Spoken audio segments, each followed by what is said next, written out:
If you want to change the workspace border gray area in Krita, this quick tutorial will show you exactly how to do it in just a few steps. This is a useful customization if you want your canvas area to feel cleaner, brighter, darker, or just more comfortable while you work.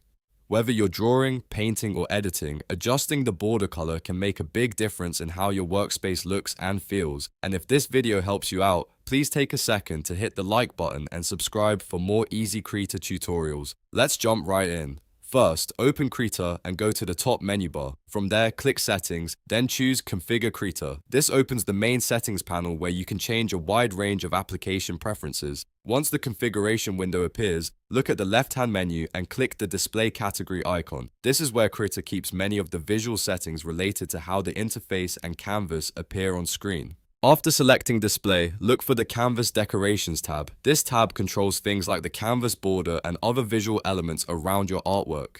Now, inside this section, find the option for Canvas Border Color. This is the setting that controls the gray area around your workspace. Click on that option and choose the color you want for your border. You can select a shade that is subtle and neutral, or go with something darker or lighter depending on your preference and monitor setup. Once you've made your selection, click OK to confirm the change in that window. After that, click OK again to close the main configuration window and apply the setting fully. As soon as the menus close, your Krita workspace border should update to the new color you selected. If it doesn't look exactly right at first, you can always go back through the same steps and adjust it again until it feels perfect for your workflow.